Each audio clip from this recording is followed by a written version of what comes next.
ವೀಕ್ಷಕರಿಗೆ ನಮಸ್ಕಾರ. ಧರ್ಮಸ್ಥಳ ಕೇಸ್ಗೆ ಮಹತ್ವ ಹೆಚ್ಚಾಗ್ತಾ ಇದೆ, ಟ್ವಿಸ್ಟ್ಗಳು ಹೆಚ್ಚಾಗ್ತಾ ಇದೆ, ಸವಾಲುಗಳು ಹೆಚ್ಚಾಗ್ತಾ ಇದೆ. ಜೊತೆಗೆ ನಿನ್ನೆ ಸಿಕ್ಕ 6ನೇ ಪಾಯಿಂಟ್ನಲ್ಲಿ 12 ಮೂಳೆಗಳು ಪತ್ತೆಯಾಗುವ ಮೂಲಕ ಅನಾಮಿಕ ಕೊಟ್ಟಿರುವ ದೂರಿಗೆ ಬಲ ಬಂದಂತಾಗಿದೆ, ಆನೆ ಬಲ ಬಂದಂತಾಗಿದೆ. ಇಂದು ಮತ್ತೆ 7ನೇ ಗುಂಡಿಯಲ್ಲಿ ಉತ್ಖನನ ಕೂಡ ಮುಂದುವರೆದಿದೆ. ವೀಕ್ಷಕರೇ, ಬಹುಮುಖ್ಯವಾಗಿ 7, 10, 11ರಲ್ಲಿ ಇನ್ನಷ್ಟು ಶವಗಳನ್ನ ಹೂತಿಟ್ಟಿದ್ದ ಎನ್ನುವ ಬಗ್ಗೆ ಕೂಡ ಸುಳಿವು ಬಂದಿದೆ.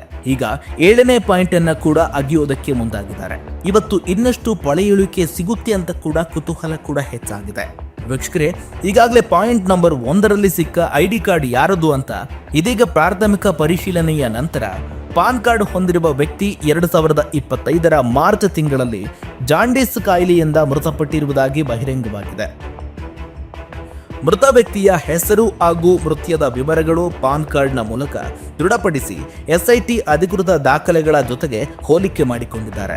ಜೊತೆಗೆ ಪಾನ್ ಕಾರ್ಡ್ಗೆ ಸೇರಿದ ವ್ಯಕ್ತಿಯ ತಂದೆಯನ್ನು ಕೂಡ SIT ಸಂಪರ್ಕ ಮಾಡಿ ವಿಚಾರಣೆಯನ್ನು ಕೂಡ ಮಾಡಿದ್ದಾರೆ. ಇನ್ನು 6ನೇ ಗುಂಡಿಯಲ್ಲಿ ಸಿಕ್ಕ ಕೆಲವು ಮೂಳೆಗಳು ಯಾರದ್ದು, ಅವರ ಹಿನ್ನೆಲೆ ಏನು ಎನ್ನುವ ಬಗ್ಗೆ ಕೂಡ ಕೆಲವು ಪ್ರಶ್ನೆಗಳನ್ನ ದೂರುದಾರರನ್ನ ಕೇಳಬಹುದು.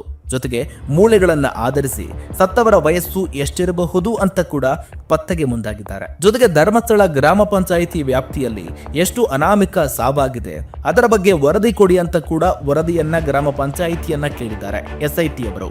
ಈಗಾಗಲೇ 1991ರಿಂದ ಗ್ರಾಮ ಪಂಚಾಯಿತಿಯ ವ್ಯಾಪ್ತಿಯಲ್ಲಿ ಅಪರಿಚಿತ ಶವಗಳನ್ನ ಅಲ್ಲಿ ಹೂಡಲಾಗಿದೆ ಅಂತ ಸುದ್ದಿಗೋಷ್ಠಿ ಮೂಲಕವಾಗಿ ಹೇಳಿಕೆ ಕೊಟ್ಟಿದ್ರು. ಇದಕ್ಕೆ ಸಂಬಂಧಪಟ್ಟಂತೆ ಎಲ್ಲಾ ದಾಖಲೆಗಳನ್ನ ಕೊಡಿ ಅಂತ ಈಗ SIT ಕೇಳಿದೆ.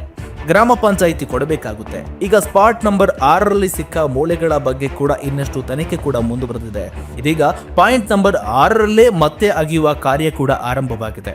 ಜೊತೆಗೆ 8ನೇ ಪಾಯಿಂಟ್ನಲ್ಲಿ ಎಲ್ಲ ಸಿದ್ಧತೆಗಳನ್ನು ಕೂಡ ಮಾಡಿಕೊಂಡಿದ್ದಾರೆ. 7 ಮತ್ತು 8ನೇ ಪಾಯಿಂಟ್ನಲ್ಲಿ ಮತ್ತೆ ಹೆಚ್ಚುವರಿ ಸಿಬ್ಬಂದಿಯನ್ನು ಕೂಡ ನೇಮಕ ಮಾಡಿಕೊಂಡಿದ್ದು ಮುಂದಿನ 2 ದಿನಗಳಲ್ಲಿ ಎಲ್ಲಾ ಪಾಯಿಂಟ್ಗಳಲ್ಲಿ ಉತ್ಖನನ ಪ್ರಕ್ರಿಯೆ ಪೂರ್ಣಗೊಳಿಸುವ ಸಾಧ್ಯತೆ ದಟ್ಟವಾಗಿದೆ. ಇದಲ್ಲದೆ ಇಂದು ನಡೆಯೋ ಉತ್ಖನನ ಕಾರ್ಯದಲ್ಲಿ ಮತ್ತಷ್ಟು ಕಳೆಬರ ಸಿಕ್ಕರೆ ಈ ಪ್ರಕರಣ ಮತ್ತಷ್ಟು ಮಹತ್ವ ಪಡೆದುಕೊಳ್ಳುತ್ತೆ. ನಮ್ಮ ವಿಜಯವಾಹಿನಿ ನ್ಯೂಸ್ ಚಾನೆಲ್ನಲ್ಲಿ ಪ್ರಮೋಷನ್, ಜಾಹೀರಾತು, ಅಡ್ವರ್ಟೈಸ್ಮೆಂಟ್ ನೀಡಲು ಸಂಪರ್ಕಿಸಿ 9535808456.